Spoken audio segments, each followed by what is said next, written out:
Welcome to Circle the Wagons. Circle the Wagons is a panel discussion of one political topic per episode. Our distinguished panel members will bring multiple perspectives to surround the issue and introduce viable solutions. Now it's time to buckle up and get ready to Circle the Wagons.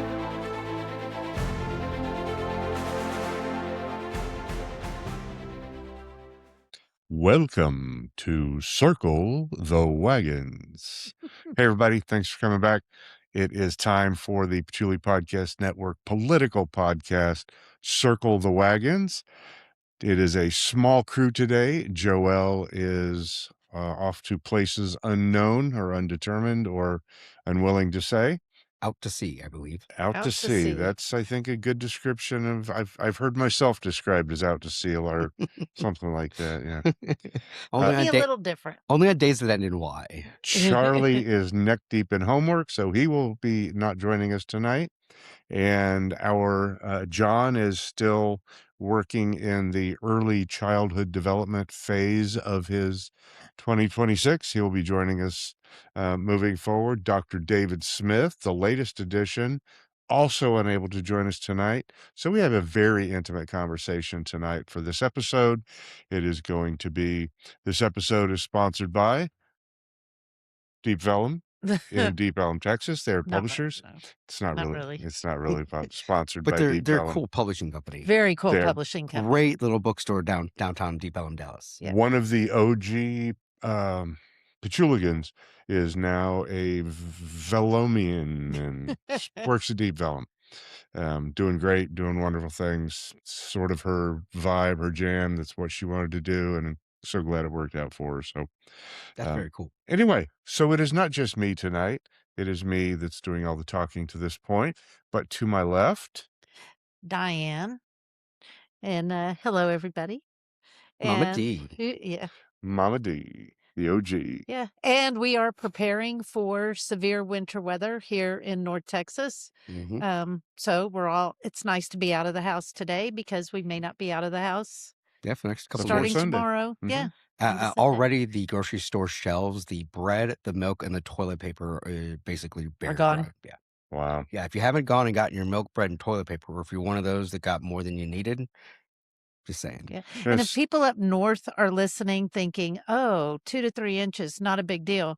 It's 2 to 3 inches of ice that happens to us that coat the highways and the roads, and we are not prepared for that. We do not have sand trucks that are constantly running, and so it kind of shuts down the area. It would be kind of like if you in the Midwest or the North, someone in Vermont, say, for example, went out into their backyard because their dog was barking, and you discovered your little Fido, your little Princess Poodle, out there digging up an armadillo. That's the kind of sort of bizarreness that exists. Do they have armadillos in Vermont? I don't know, and I don't know. I don't get the relationship here. It's just very foreign. It would be very foreign. I assume Vermont. Please, if you're from Vermont, know anything about the armadillo population in Vermont, please let me know. My point being, it's a very out of the ordinary thing. 2 to 3 inches, a quarter inch, any ice on the ground in North Texas is a little out of the ordinary. So yeah, we need to find out. We need to get our research team to find out if there are any armadillos in Vermont. Yeah, we can do a quick Google search, I think. Okay. Where's our producer? Yeah. Producers. So I don't know. Anyway, they are not native to Vermont. There you go. We do generally get Wait just a moment. Oh, sorry. This is coming in. The production team that is correct. There are no armadillos indigenous to Vermont. We do get this winter weather, it seems, at least annually. It's just odd when it comes because it can come as early as now. We can kind of hit around New Year's. It can be as late as March or April. Like we generally will get like a bad winter freeze, and then it can be anywhere between a couple of days to like last a week or so. Yeah. But it doesn't really matter. I don't think the fact that we get it every year. I always kind of wonder, like, we know it's coming.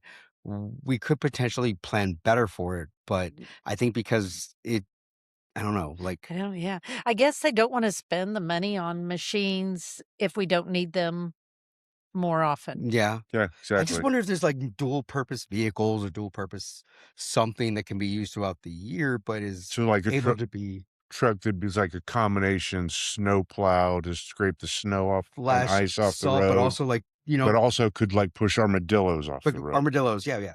Well, it's that one with the brush. Those armadillo brushes, like when it runs by your street and it brushes the street to the side of it. Yeah, yeah, yeah. It's just getting rid of all the armadillos and opossums. And instead have little scrapers for the ice Yeah, yeah, swirling around. yeah, yeah. Yeah. See, I Okay. feel like there's a way that this can be managed. We just got to think outside of the box. Yeah. Y'all never lived any place where it was, like, significant, like, hundreds of inches of snow a year, Oh have you? yeah, I was in Michigan. Oh, that's I grew up right, in you did. Detroit, Yeah. and In where in Michigan? Detroit, Michigan. Okay, that's down deep south. I was in the Upper Peninsula It's for definitely fun. not UP, but I have awesome photos of like my grandmother, who was oddly like my mom, barely 5 foot tall, little lady. But there was a photo that I've come across where she's standing next to a snow bank, and after the snowplows came and pushed everything out, and it's taller than she is. It's a really, really cool image Oh, wow. in like a classic 1970s Michigan neighborhood. Yeah. Yeah. The passcode. Yeah, is the passcode? Yeah, Yeah, that's what she okay. just said. I got that. You got it? Charlie's got it. Alright then. Sorry, we had a text come across that we've Good. got somebody, Stephanie, our daughter, is at an event and she needed some technical assistance. And we are in the home of the Patchouli Podcast Network here at Patchouli Joe's Books and Indulgences. Expand your mind, indulge your senses at Patchouli Julie goes. Joe's. And Um, Josh didn't even officially introduce himself. yeah. Oh, well, hey guys, I'm Josh, the outspoken Lamanite. Yeah. There's been a lot going on right now. Oh, thank you. So, and I know we've had a couple of weeks to kind of pay attention to things going on. We haven't really gotten together and talk, so I know there's plenty to discuss. During that time, I did get together with Joe. Oh, That was kind of cool. So Joe was Josh. sorry, so Joe came down to my neck of the woods, and he met with I believe it was the superintendent Louisville, from Louisville, Yep. yeah, LASD superintendent. Yep. Lori Rapp.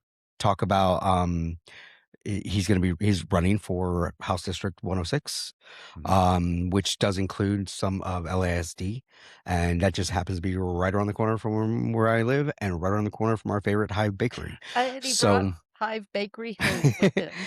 great That excuse. would be grounds. That's justifiable homicide if I went to Hive Bakery and didn't bring something home. Yeah, that would be Yeah. totally an injustice to say the least. Hear that, Haley? Hive can sponsor the podcast. But at some point, Haley, I would hope that you're going to join us on the show here. That's Oh, right. wouldn't that be Get awesome? Haley and Chad and Yeah. Haley and Chad and Mom and Dad. That'd be fun. Party.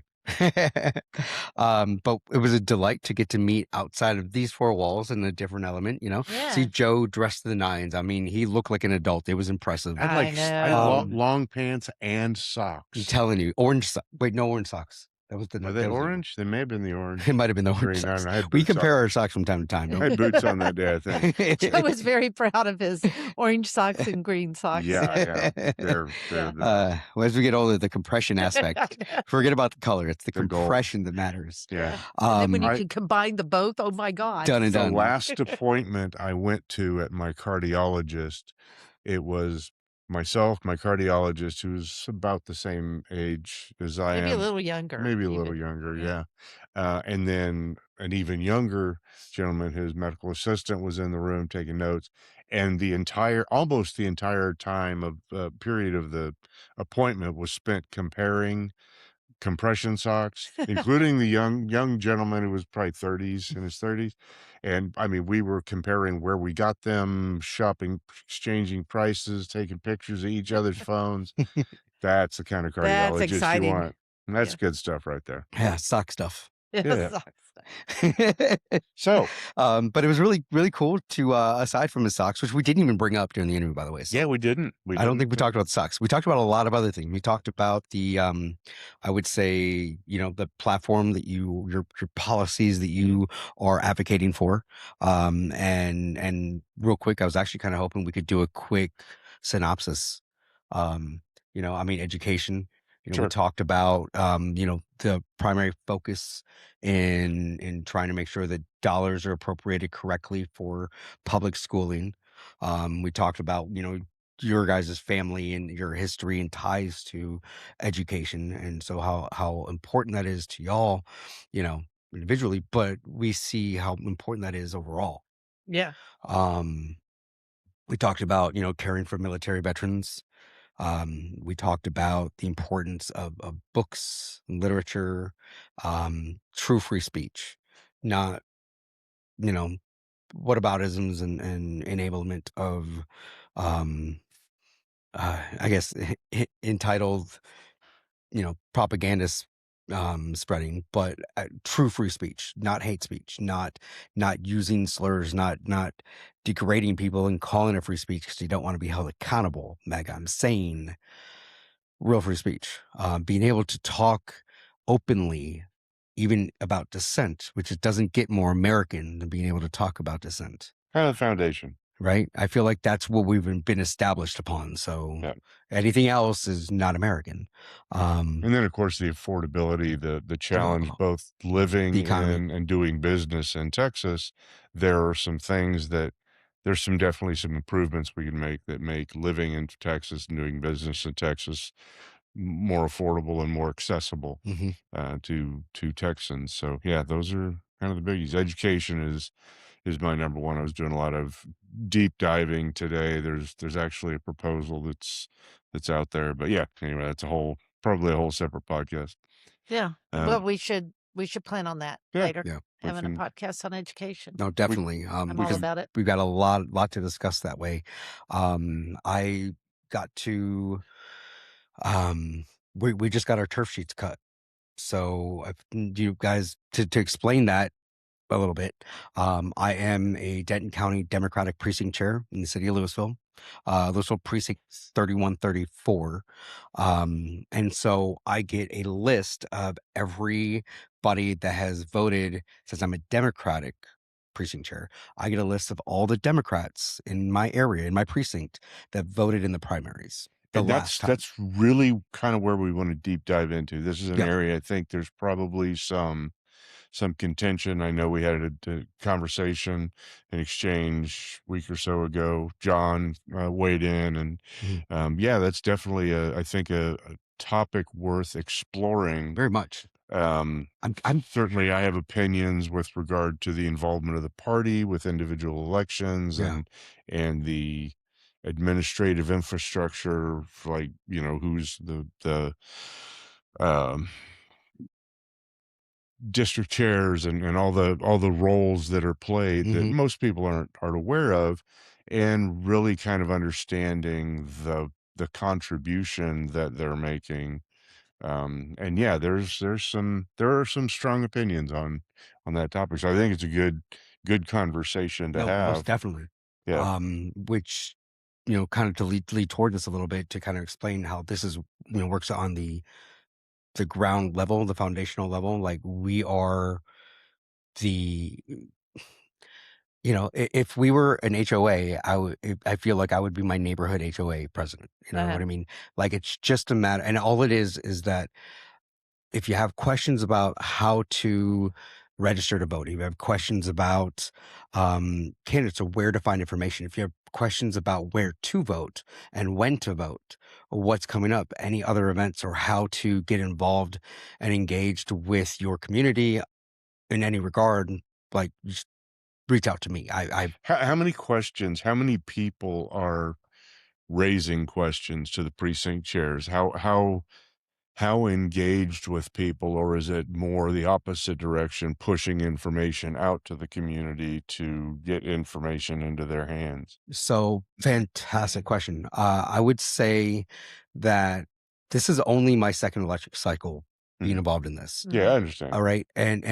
But having conversations with people that have been doing this much longer than I have, um, there's definitely an energy that is displayed that the interest is outside of ourselves. right? So we are seeing some of that. I don't know if they always know where to go or who to And reach that out that to, that was gonna right? be my question. As you said, Um, you're there to answer these questions, but how how does a person know where to go? exactly, and that's where the conversation, because it's everything is drawn, and we did talk about this a little bit in my interview with Joe, um, outside of High Bakery. We we talked about how the lines can intersect between the precincts to the districts to the cities to the counties, and they're not clean divisions, right? So like within a county, there might be a city that touches multiple Right, counties, right? right. And I actually had this conversation with, an individual who's based out of Washington working on some data Mhm, for the campaign, and she wanted a list of all of the cities that were within District 106 and the zip codes associated with it. mhm. And there are no straight lines. No, I literally had to Intentionally. yeah, that's not an yeah. accident. I literally had to sit down with a zip code map, then take the district map and size it so that it was about right. You know, pin a corner at Sanger and pin a corner at Frisco and then pin a corner down at Mhm, Nebraska Furniture Mart. It's literally there's a major toll road that goes through that's the boundary of the district, mhm. except for Nebraska Furniture Mart, which Not a is single residential. none, no, but there's a whole lot of beds and a whole lot of couches, a whole lot of living room furniture there, just no people living there.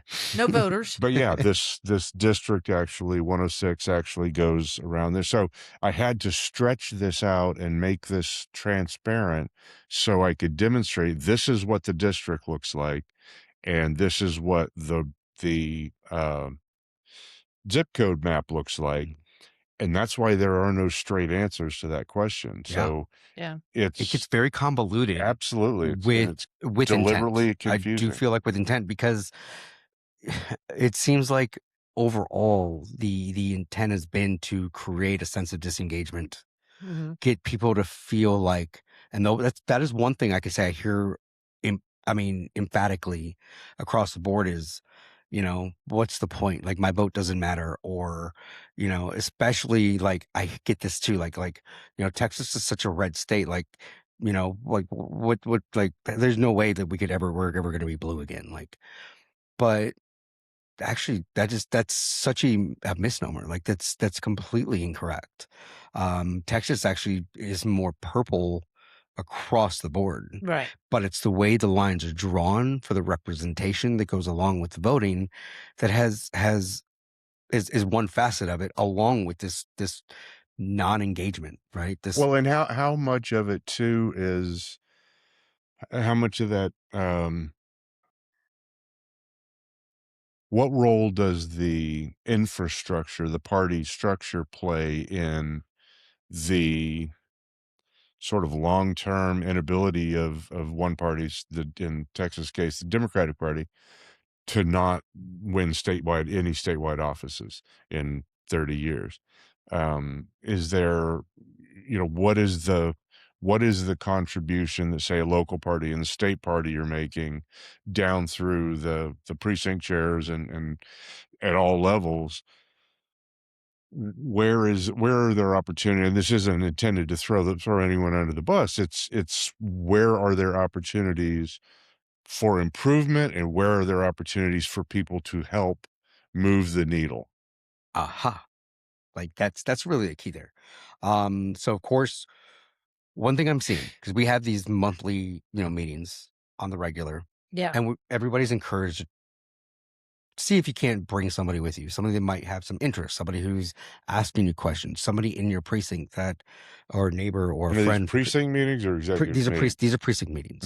So just people in However, the precinct. the precinct meetings are, well, sorry, this is not a specific precinct meeting. This is the monthly Flower Mound Area Democrat gathering. Mm. So it's open to anybody. If you have interest, if you're curious, if you want to see what it's about, it's open to anybody. Um, I will say that when I first got involved,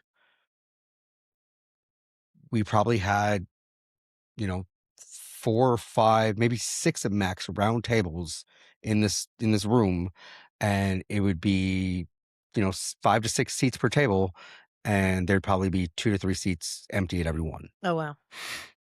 every single one that we have done since just before the holidays, since I'd say September or so. Yeah. Definitely since in November, December now. But everyone, we have had to pull out extra chairs, extra tables. When I got to give a presentation actually in December, I believe. Mhm. December, I gave my presentation on Christian nationalism. It was standing room only. Oh, There wow. was over 60 people in that room. That's awesome. In a little room where we normally have, 25 to 30. Right.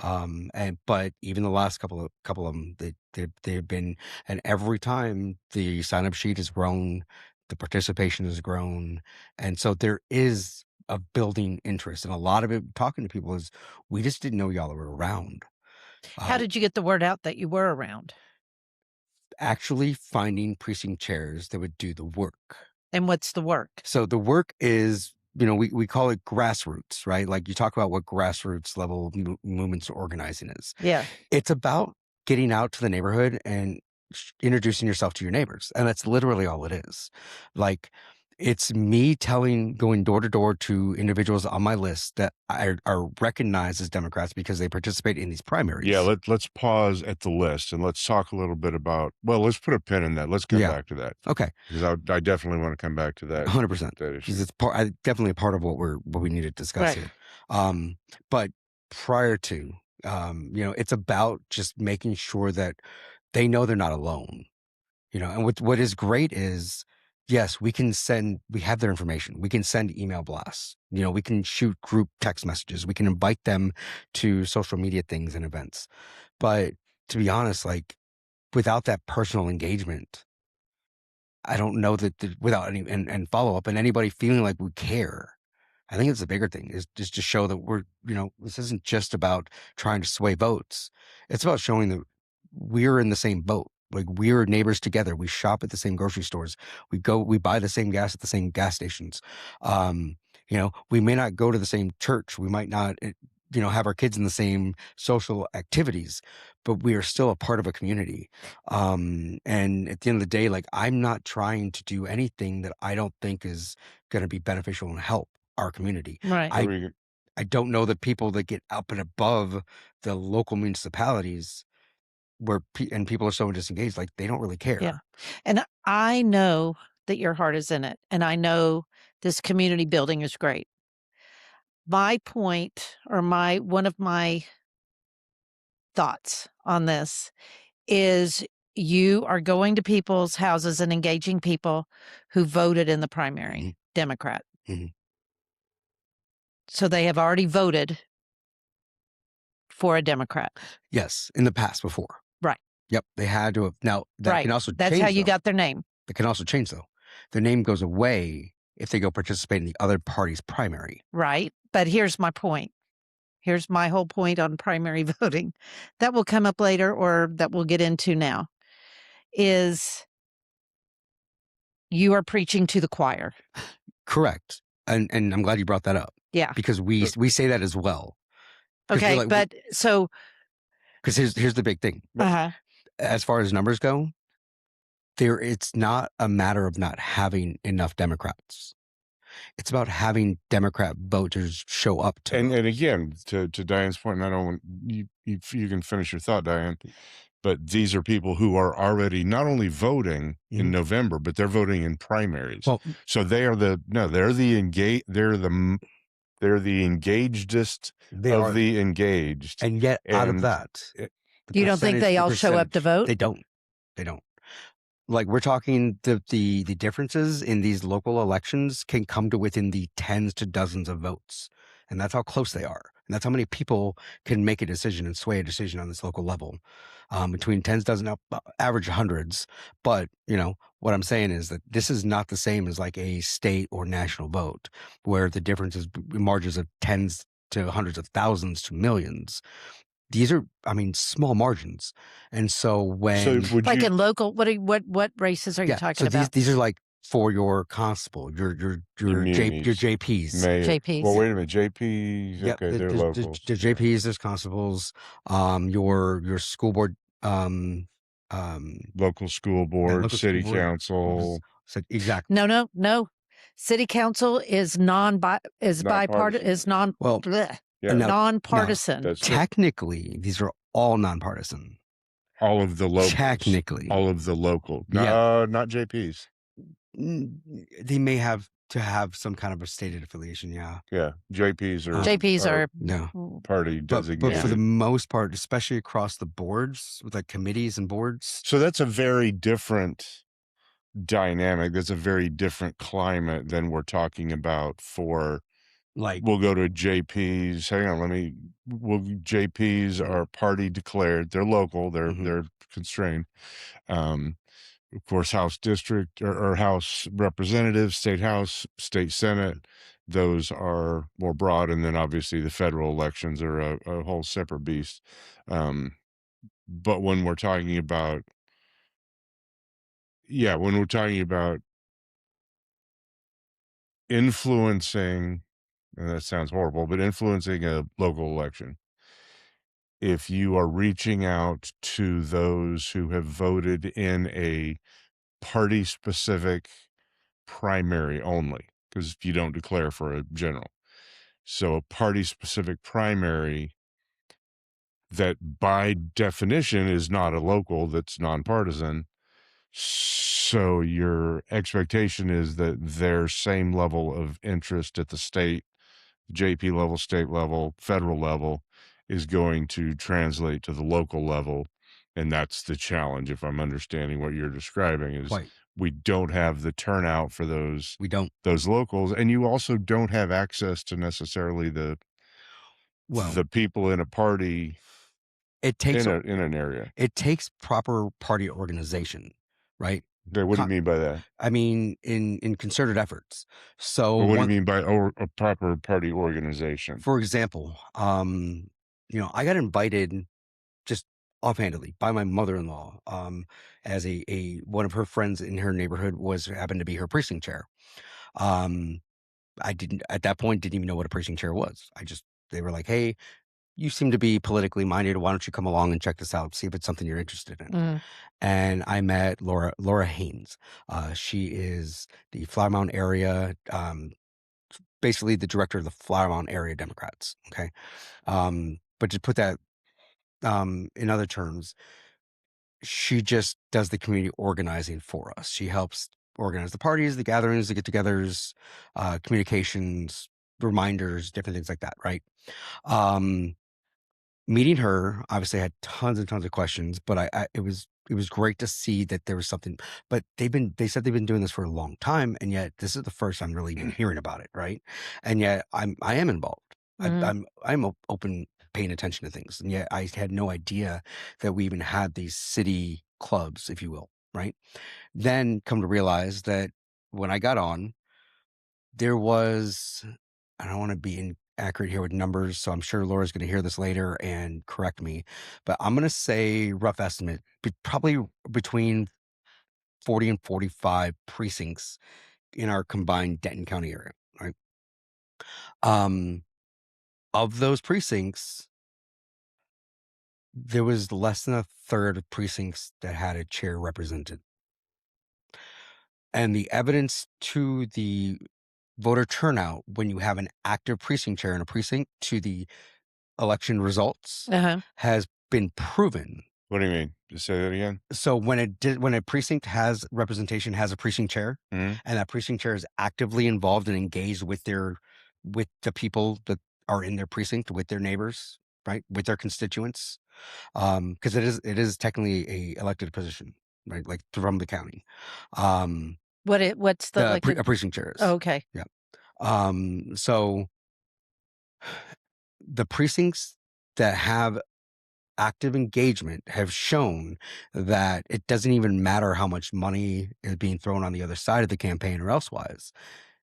The neighborhood involvement, the community involvement, those precincts have been able to help make moves happen for their party, help getting their candidates onto the school boards, into city offices. Our mayor of Flower Mound, for example, what is a Democrat. How is it how was it described or defined, or the an involved precinct chair, what does It's that look like? it's as involved as you're able to No, no, I'm not asking about the job description. I mean, you said that there's data to Mhm. indicate that if you have an engaged precinct chair, and I'm Yeah. paraphrasing a little bit, correct me if I get it wrong. No, you're good. If you have an engaged precinct chair, that the outcomes of the Mhm. elections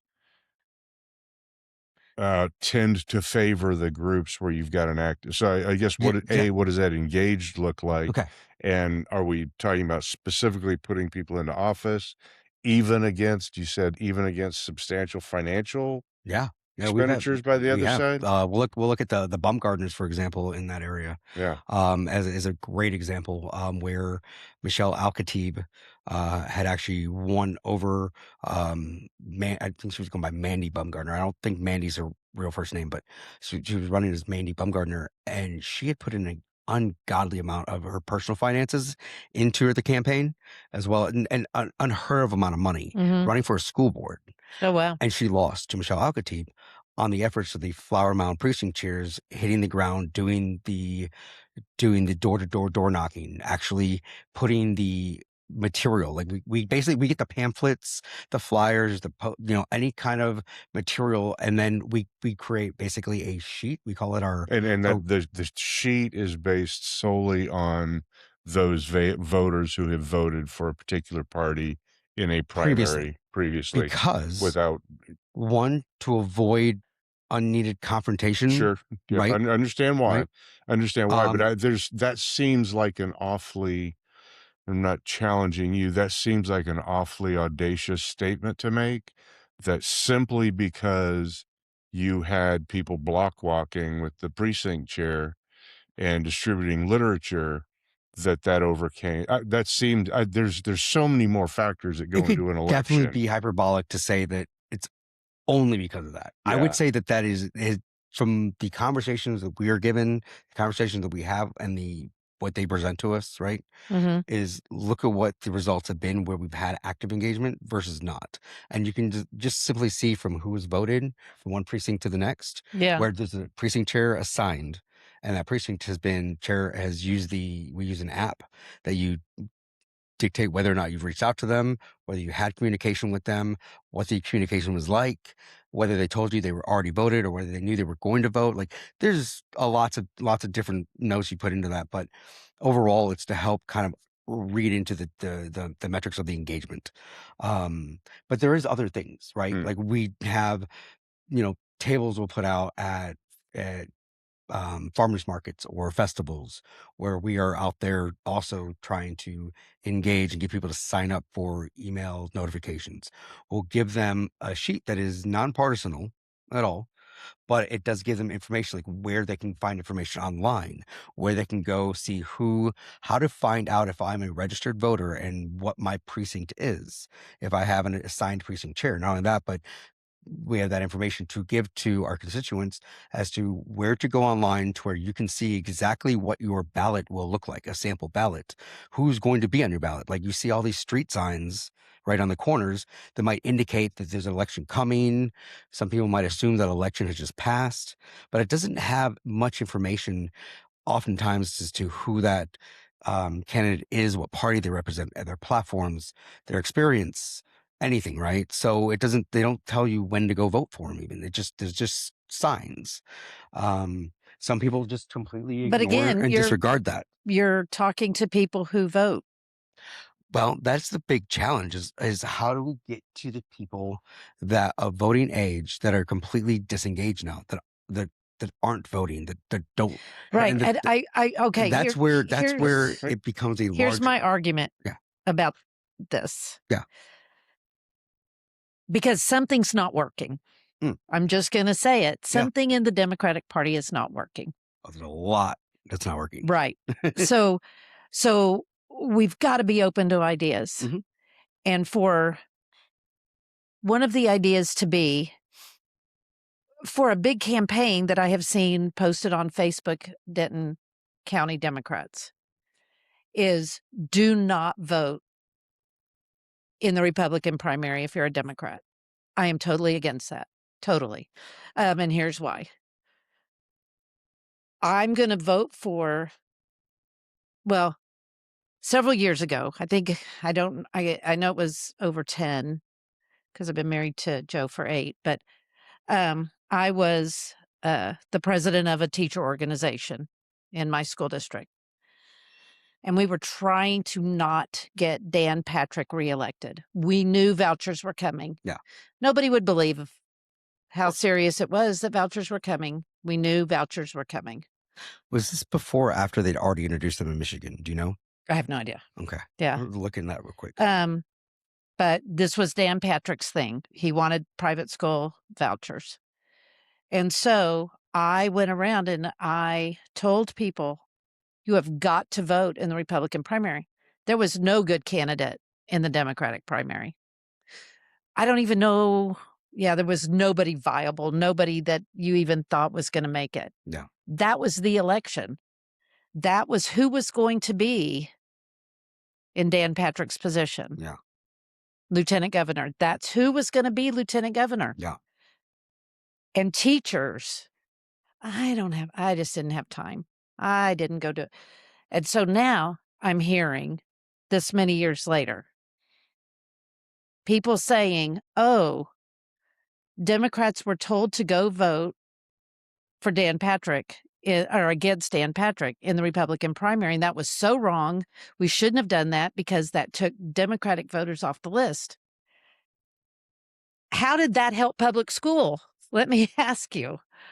It didn't help. I No, mean, definitely. And yet, yes, by Michigan, just to catch up, they do not have a general school voucher program in Michigan. It was rejected. It was rejected. Yeah, Okay. back in 2000.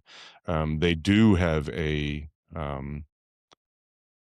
state education and public education endowment program, but not school vouchers, But private school vouchers. I just think in Thanks for order looking to at that. get people's names on a list for door knockers to go to who are active voters who voted in a primary and now their name is on a list so door knockers can go tell them to go vote, but they're voters. When they obviously knew enough to vote in a primary. We got to be working on the people that aren't voting, Yeah. the people that aren't voting correctly, aren't voting for their own best interest. Teachers voted against their own best interest or stayed at home. Yeah. Public school teachers is who I'm talking about. And really the I think to tag on to what Diane's saying about that particularly, we're spending the amount of time that is being spent and the amount of party infrastructure that's put in place around being able to access the people who are already engaged, at least to some degree. Probably more than most if they're voting in a primary. And that's purely anecdotal on my part. I'm just guessing. But and most of what I see of the infrastructure is built around access to those people that are voting in primaries. Seems like not sure the juice is worth the squeeze, and we continue to refine that process and continue to lose elections. Yeah. So I think one of the biggest things and my biggest curiosity is where did this start? Yeah. Like Good question. where is the point that someone had decided that to be classified a Republican or Democrat or whatever, like automatically reclassifies you. You participate in a primary and that becomes your classification. See, I played competitive softball, right? And in adult competitive softball, we don't have the luxury of having that skills assessment, right? Where we go out there and run, hit, throw, show your offensive, defensive capabilities or your IQ so that you can be ranked and then classified. Like it doesn't work like that. You just go play with your boys, right? But in sanctioned softball, like city league, beer league, doesn't really matter. But sanctioned softball is competitive, and people spend a lot of money on that. It's a big hobby, big organization. So, in order to find a way to fairly classify, the way they do that is you're classified to whatever team you register with that becomes a registered team in the system. So, they have ranks: E, D, C, B, A, starting E low, rec competitive to high. You get to a level where these are pro baseball players playing rec softball, right? The point is They Alright, try to find a before way to make this fair. so what I'm hearing you say is that the Democrats would beat the shit out of the Republicans in softball. Totally. 100%. No doubt about it, because the Our process for categorizing our softball players would be far it's the same. superior to theirs. But for example, like, we ran into situations where you had a whole team sign up that was all college and some pro baseball players that are just they came onto the tournament level, Uh-huh.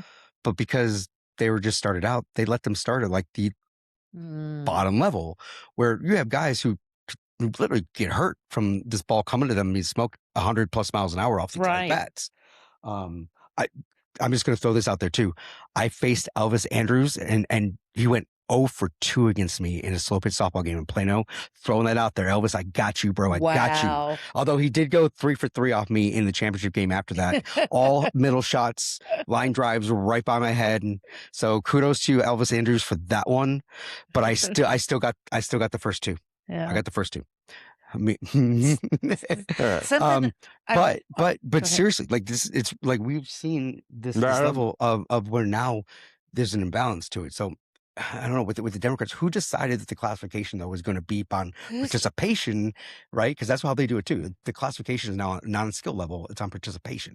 Well, okay. I think that's where my Hold on, analogy I goes. want to explain. Voting and playing softball are different unless you're Totally. unless you're advocating a qualification test before you let somebody vote, and I don't think that's No. What were you say, Darren? Isn't that Sorry, I kind of cut you Jim off. Crow? Yeah, It a is little bit. exactly Yeah. Jim Crow. Yeah. What I was going to say is we may have listeners who don't live in Texas. Yeah. And I wanted Correct. to explain, in Texas, you do not register as a Democrat or as a Republican. In Texas, you decide on primary day which primary you want to vote in. And then if you vote in the Democratic primary, if there's a runoff, you can vote in that runoff. If you vote in the Republican primary, but there's a runoff in the Democratic primary, you cannot cross party lines then. You have chosen for that year, for that session, Yep. what party you're affiliated with. So that is different than other states. Other Correct. states, some register at the time you register to vote, you register for a party. We don't do that here. So you can pick election cycle to election cycle which party you want to be affiliated with. This is where I find that it's concerning, is that it seems that it has intentionally created this bipartisan dichotomy where everybody in the middle just kind of falls off. Because if you don't, most of what I hear from people that are disengaged is both parties suck. Right. Politics is what politics. percentage Nobody's of- going to represent me. What percentage of voters in Texas vote in the primaries, and by extension then are on a list of Democratic voters and Republican voters? I'm going to say 8 to 12%. Yeah, that's a very, very small number of voters. It is the tiniest. And that goes back to my point earlier, the amount of time, energy, money, effort that has gone into building an infrastructure, a party infrastructure, to target 8 to 12%. That seems extremely high, but I'll take your word. Even if we went with 12%, we're completely ignoring those, the rest of the eligible voters in Texas, because they're not easily accessible. And building an infrastructure that makes it easier to access a very, very small percent seems like an absolute, almost complete waste of time. The entire structure, and it's horrifying to think of that we're spending all of our time and effort doing that. Yeah. And I find it hard to believe that the Republican Party is doing the same thing. I have no idea, but we on the Democratic side, that's a whole lot of squeeze for very, very little, if any, juice. Because even if 100% of those 12% people showed up, you're still not swaying the elections. Yeah, Maybe. I agree. You might be. I think that's actually where their numbers come into. Yeah, And that's where they're like, because for example, like that LASD school board special election we just had with Michelle Alcatine again, as she was protecting her seat. Flower Mound flipped, and Flower Mound, that was the first time they said they had, I think, probably 60% of their precincts had representation, Yeah, I don't think Again, right? school board is not, It partisan. yeah, and it's it's also not, but I also don't think that it is by influence, though. I don't think it was swayed I can see that. by Well, I don't think that it was exclusively swayed by the engagement of the party apparatus.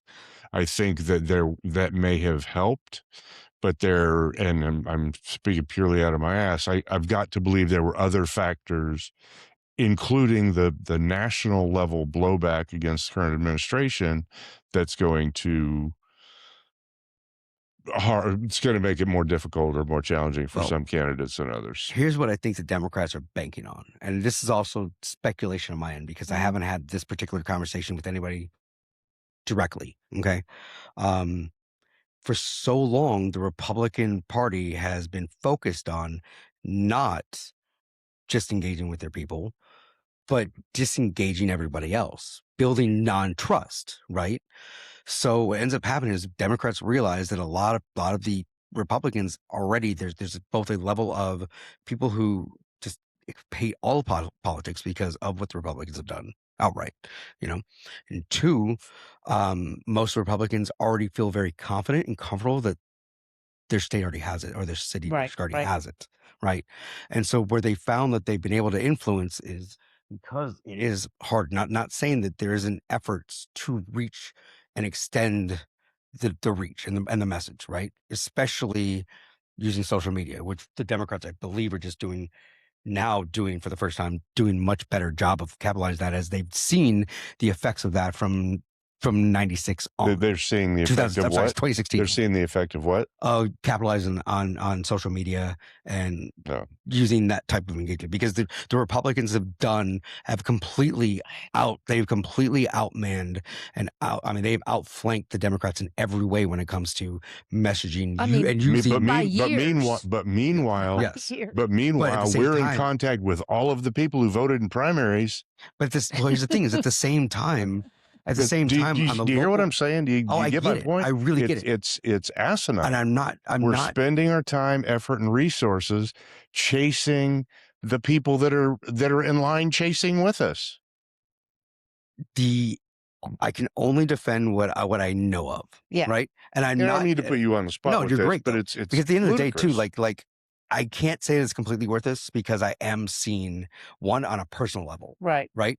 Like as a precinct chair, reaching out to these individuals that I've gotten to talk to now and meet and introduce myself to, I'm actually meeting my neighbors for the first time in 20 years of living in this neighborhood. I've No. never like here it is. I've lived in this And neighborhood for like 20 not years. devaluing that, right? Right. I'm literally meeting my neighbors now to the point where, you know, I see them at the grocery store, we recognize each other. We will stop and have a quick, how are you doing in small talk. You know, that's fantastic. I've got some individuals that I've gotten to know that need help, right? I don't really go to church anymore, but I mean, when I did, you know, home teaching and visiting teaching the way we did it, there was always some kind of service involved. Like so and so family is running through our time, so and so sick, they need a meal train. You know, we're able to organize meal trains for people. Right. You know what I mean? No, and I agree with Right, that kind of Right? thing, that community building, Mhm. um, mainly because I ran into that in the school district I Yeah, taught in, yeah, where I was pretty outspoken and, uh, people knew pretty quickly where I stood politically. yeah. A lot of people, but I had no idea where anybody else stood because everybody was so quiet about it. Mhm. Eventually, Yeah, we found each other, and yeah, there's a lot in building that yeah. community. And so I think that in that aspect, yeah, that's great, and yeah, we need that, and I totally agree with not focusing on what the other party's doing wrong. No, We that's gotta focus exactly on what we're gonna do what we're gonna do right. right and then follow through with that, Right. right? So And here's a big the caveat. community of, what you're talking about with, knowing your neighbors and the community engagement and all of those things are positive, and that was a role that was largely played anyway. I think it's all swell. I think it has absolutely nothing to do with what we're talking about in terms of that sounded way harsher than I intended. I think that has very little to do with Winning the election. Saying the solution? strategy, having a strategy, a viable strategy Okay. for winning The elections. big picture viable strategy. Because I should know my neighbors, and I do know my neighbors that are on the far opposite end of the political Sure. spectrum. Literally, my next door neighbor is at the far opposite end of the political spectrum. But I know she likes J.D. Robb books, and I know she's battling cancer, breast cancer, and I know that her husband was there when we started having leaks in our yard. Yeah. So Yeah. that's a neighbor thing, not It is a a neighbor thing, politics but thing. it's a major generational gap thing too.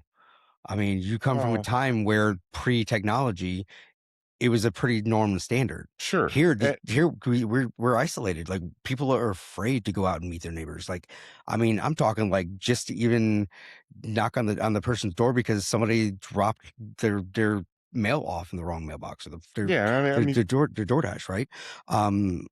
It has become, even in apartment complexes where people are living stacked on top of each other, very rarely does anybody get to know much of anybody that but lives again, I directly around. don't see how that factors into developing a strategy for uniting those people who share common values. I don't see what Because- What one else has could to be do. done?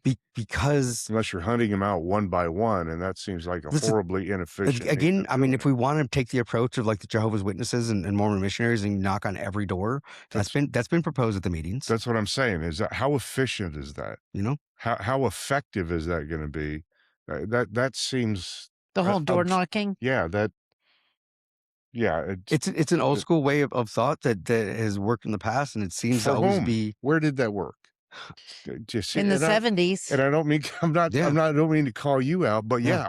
I walked the neighborhood in the 70s, Yeah. 1972 presidential election, taking street yard signs out to people, asking if they would like a McGovern yard sign. So I've done that. It was, like you said, it was a We've somewhat different time. Yeah, but we failed. Yeah, Yeah. exactly. And it was the Democrats failing. Yeah. So that's not where we won. Yeah, No. and Well, the knocking, the idea of saying, okay, we're going to knock on doors, and that's an option. I hope it was dismissed quickly. no. Yeah. No. So again, we're it's spending not just dismissed, it's encouraged. time, effort, energy, and this is somebody who's scheduled to go block walking tomorrow. Now, probably won't, given the weather. And I'd bless if I was involved in an election here in a couple of weeks, that'd be different in the rain. But Okay. instead, I'll be walking in the heat for block walking when it matters. But point being, I understand that. But again, it's sort of rallying the troops that are already rallied. How can we rally the troops that are not rallied? Yeah. We've got to do that. How can we Agreed. change elections? How can we change I elections? think one of the bigger things is just openly talking in general. Yeah. Being okay about it. Like the amount of times I've been told and discouraged in public or from people around me if I open my mouth or don't say anything to so and so. Like, that is more a norm than anybody being like, yeah, Sure, everybody's walking on eggshells. totally. Yeah, 100%. Totally. Yeah, and- totally get that. But it's not a binary. It's not either walk on eggshells or be a flaming asshole. Yeah. There's a whole lot of space. And I'm going going to tell you what, there is some of that fear of speaking out in our own party. More in our own party than anybody We are else's. attacked by our own party. Yes.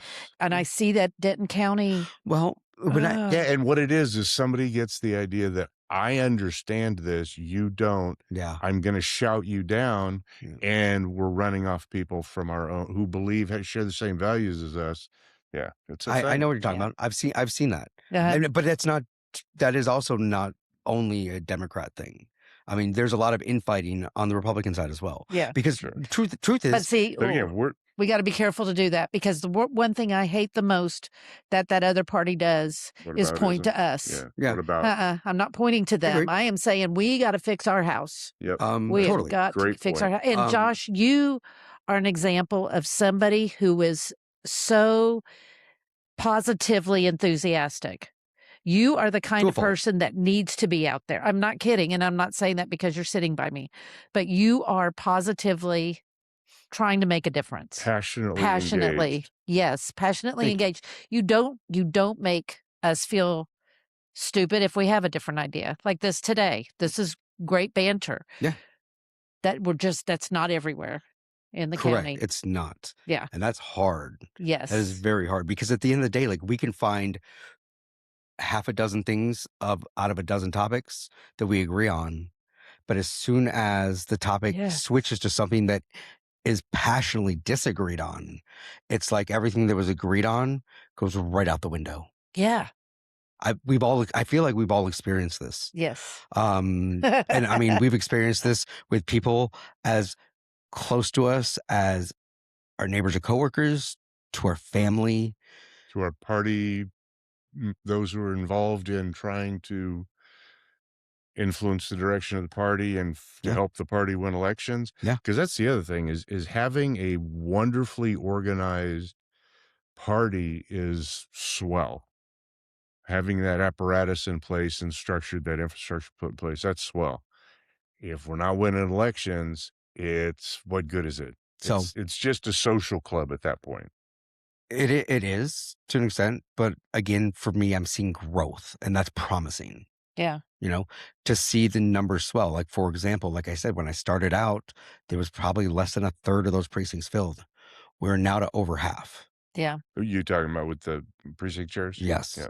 And to go with those precinct chairs, that means that all of the different social engagements are again more bodies are showing up, more Yeah, faces are and showing that's up. that's the thing. I don't You wanna know, minimize so we are the role of seeing the that. precinct chairs I or don't. anybody else, because you talk about that passionate engagement, Diane, Mhm. those are the folks who are out there putting the community events together in their neighborhood, putting community events in their homes that are inviting people in. We went Mhm. to an event a couple weeks ago, last week, whenever it was, that was not simply the echo chamber. They were moderate Republicans that were Yeah.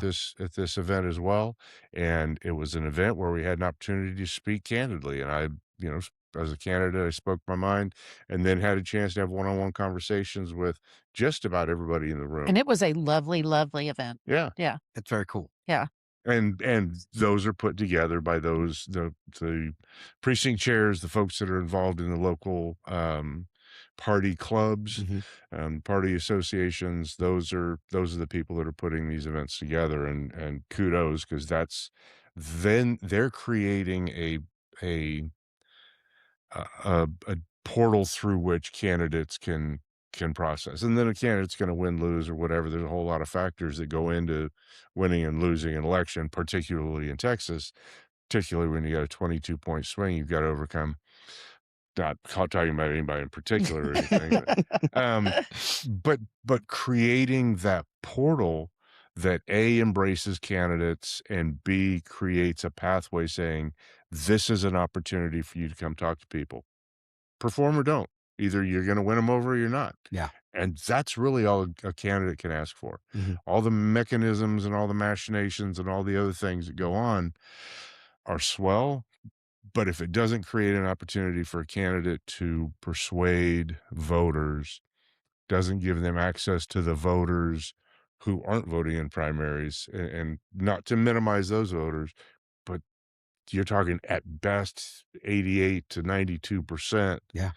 Are not of the voting in a voters are not primary. They're in not even that. participating. Yeah, so Right. what's Which. what's the path to Mhm. access for them? Because again, if the party is going to spend that level of time, effort, and energy and money to access these 8 to 12% of the voters, what pathways, what things are being put in place Mhm. to access the other 88 to 92%? Something that the Republican Party has done very, very well, exceptionally well, Uh-huh.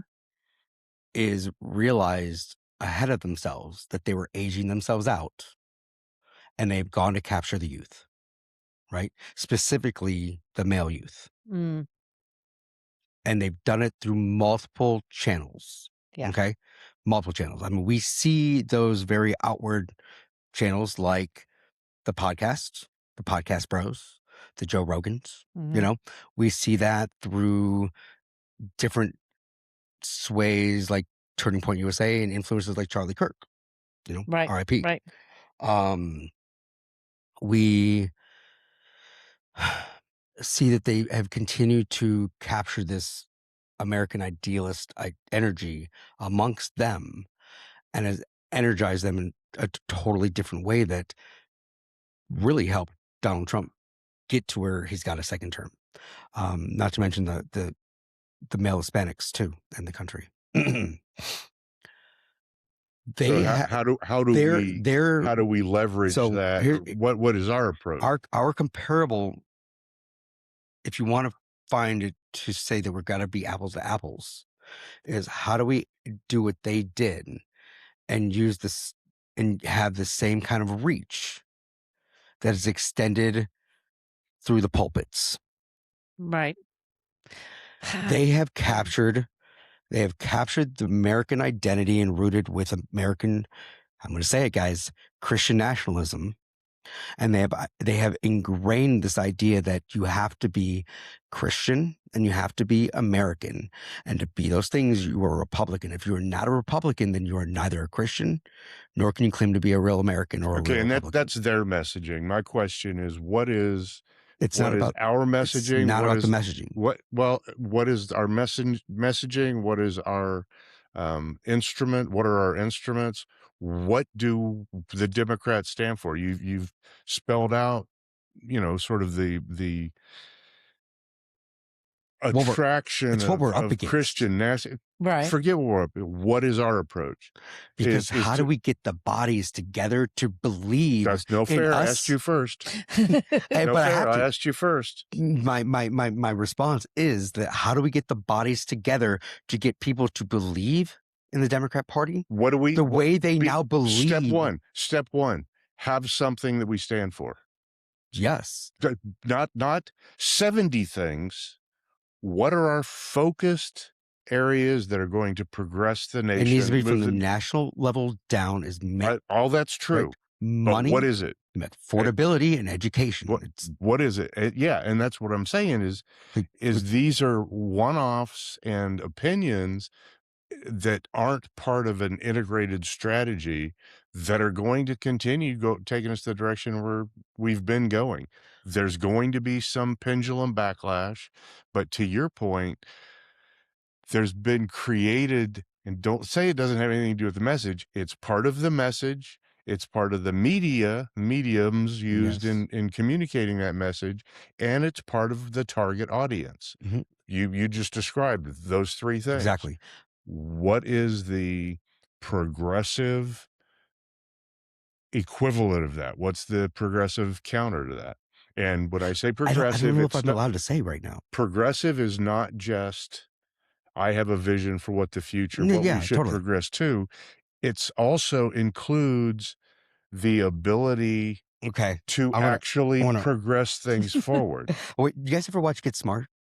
Get smart. Yeah. Get Smart. The old Get Yeah, Smart, we're on a right? podcast. There is no cone of silence. I'm That's looking for not, the code of silence yeah, it here. doesn't exist. It doesn't exist on Okay, a okay. podcast. Then this also, I'm going to say this right now. This does not require a tinfoil hat. Okay. Give me a second. I gotta.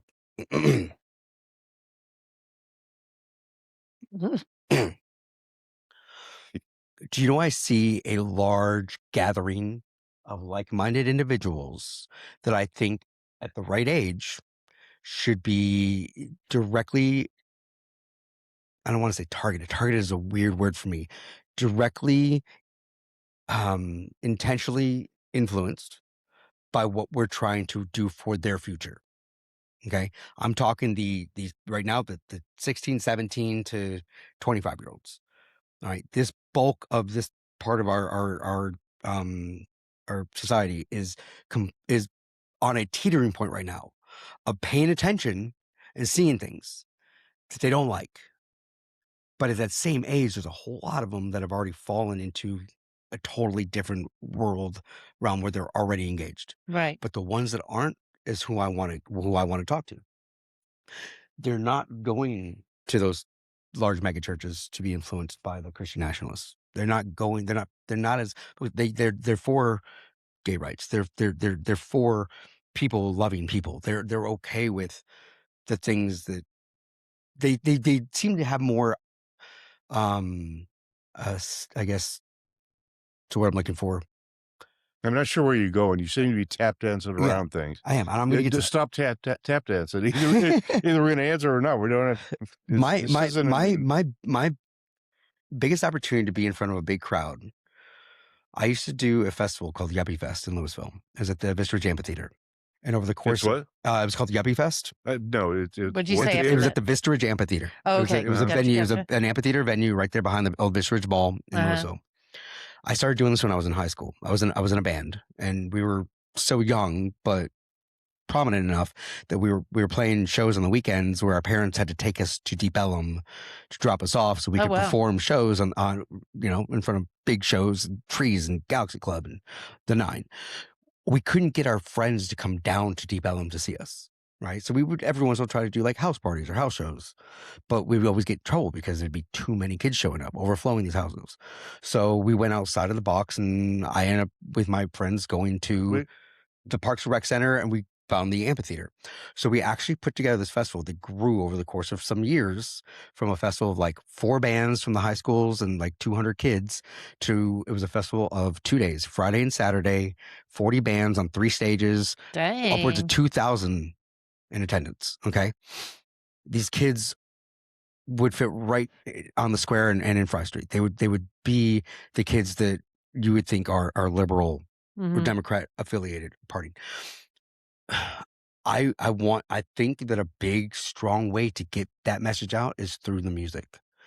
Get it back to the music that they relate to, that they identify with, to the concerts.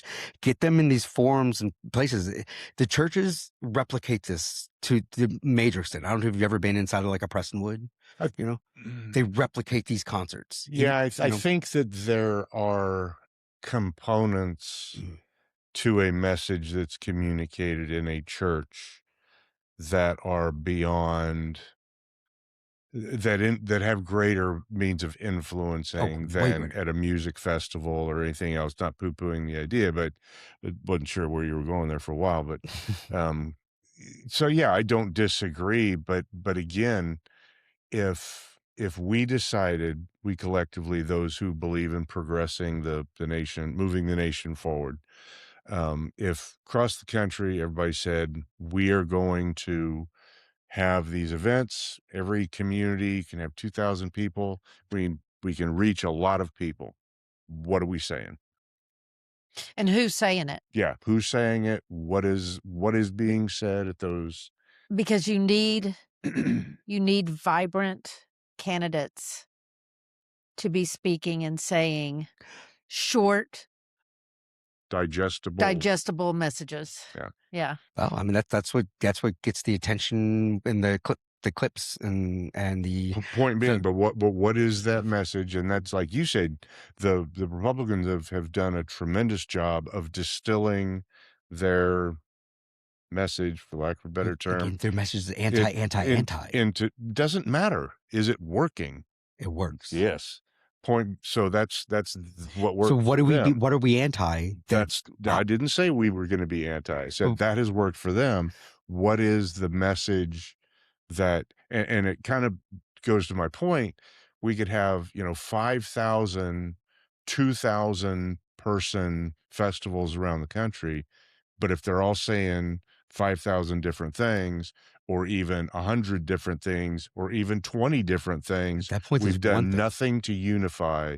We've done nothing to bring together there's one thing, a movement. And that is there's an entire movement of people on the other side of the aisle that are literally dismantling this government and taking your freedoms and rights So you're away. saying our message should be anti what exists right now. Anti what exists right now. Anti-establishment. Here, I'm going full punk rock on this. I'm going to my roots. Well, and I think it's going to take all of that. I think it's going to take those little groups. It's going to take a little bit of block walking, but okay, this is going to be controversial, and this is not a subject for us to talk more on today, because we're already well over an hour. So. Yeah, are we? We are. I didn't even realize. But I just heard on NPR, they were Chris Boyd on Think, shout out. But she was talking, they were talking about Gavin Newsom and how Gavin Newsom is putting himself in a position to run for president. Yeah. Gavin Newsom is out there saying things he believes in, saying things on how he thinks things should be. Yeah, he's also attacking Trump in a humorous way. I laugh. I do too. And that's why I was like, this could be controversial. I like him. And I know there are some issues that he's come up with, and I'd love to discuss more about him at another time. Mhm. But we need a Gavin Newsom. We need and somebody who is saying something concrete and what that is we can build on. and what is happening, and you alluded to it, because he doesn't believe all of the things or Yes. isn't saying all of the things, he's being attacked from within. And this is That's correct. exactly Yes. what That's you correct. said. And we're That's correct. eating our own. We have an We are opportunity eating our own. and we're turning around and eating our own. Okay, and my last thing, and then we need to probably go off. So it's that old thing, if you don't stand for something, you'll fall for anything. Yeah. We haven't defined what that is that we, the progressive, Well, Yeah. the Democrats, And Jasmine stand Crockett for. should not have thrown her name into the ring. you don't think so? My God, no. Between Tallarico and Allred? No, because, well, if she got, Allred against Tallarico would have been Tallarico would have won. Easily. No Easily. issue. Easily. There is no reason she needed to throw her name in. She needed to run for something else. We need We need strong both Democrats. we need both running. of them. We That- do need Yes. both of them. That makes it real hard. You're Yes. Yeah. And again, it's going to pull all these Democrats to the primary. right. It has. It has. Yeah. And but a lot of them have already made up their minds. Right. And again, it's absolutely nothing against. I like Jasmine both. I like Crockett. both of them. Oh, I love. It's like I don't- we're like, I going love to both. end up with one or the other I've already made up my mind. in a role in the Democratic Party, leading the Democratic Party. We need both of And them. it's We need eating both our own. voices. It's also eating Yeah. our own. It's destroying something that we had a strong candidate for. My God, Jasmine, you're a strong candidate. Get in another role. Go be the governor. Go, Please run for governor. I bet Fred you can Cruz's- run faster than our current governor. Yeah, I don't. We're I don't better like than that. We're better than that. Yeah, I don't like those kind Oh, of I'm jokes. sorry. I'm going to keep that one. Keep that that- to yourself. That one could have gone in the cone of silence. There is no cone of silence. Exactly. I do not apologize for that, by the way. But yeah, point being, we need to. I think that everything that you described that the Republican Party is doing, they've done extremely well, to great effect. Yeah. And we continue to undercut our own.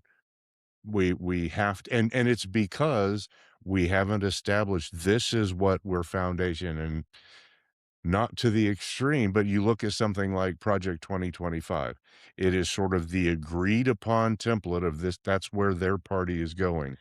So if we were to flip that back and use something like, say, I don't know, maybe the Constitution as our roadmap, the Democratic roadmap, and focus on that, whether it's the Constitution or not, then all of the people who were part of the party are aligned with that. All Yeah. of the messages cascade down ballot to every Just be every level. constitutionalists. Yeah. I think that's the And best we thing don't we have could to do, because at change the end of them. the day, that's a big message that I put out there too. Like, even though I'm with the Democratic Party officially right now, I've been with the Republican Party officially before. But at the end of the day, I think parties in general are just constructs. Like what's not constructs are billionaires that own our media, that own that influence, that affect and buy our politicians, and They bought a our party. politicians end up being more beholden to They their bought- bankrollers they bought than that. You know? an entire party. So But they're also trying to buy it's not a single party they're buying. No. They bought the entire they process. bought the whole process. They Right. haven't just, the thing is, they bought the Democrats and the Republicans. Yep. It's so how do we mobilize the rest of us to realize that, you know what, we don't have to have these two choices? And look at every other country that has 5, 6 different parties to choose from. Because really, if you took the Democrats right now and the Republicans right now, you could split them up into 3 to 4 factions themselves, which is why there's infighting, which is why we're eating our own.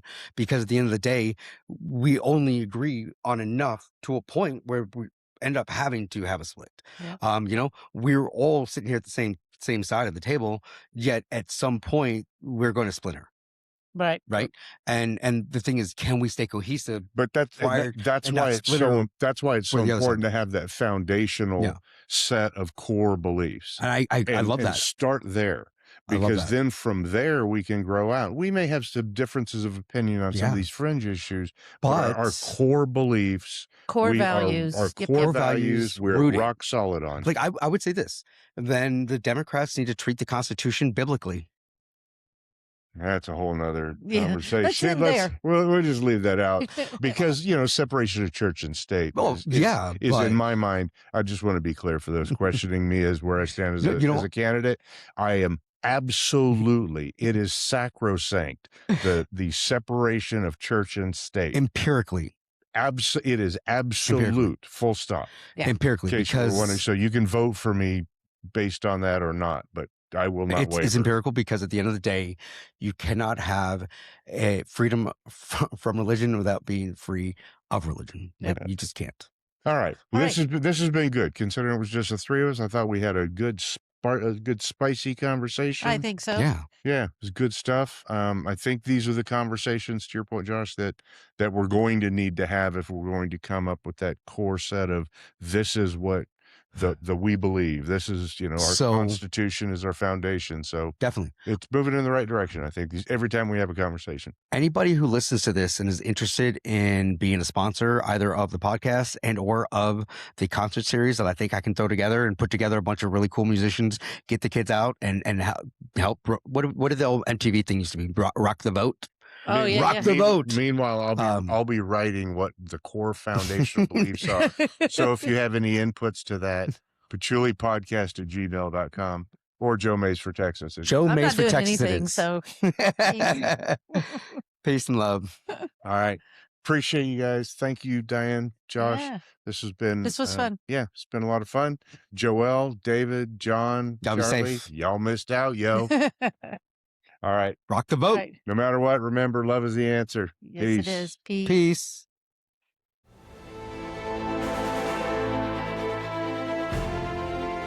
This is the Patchouli Podcast Network.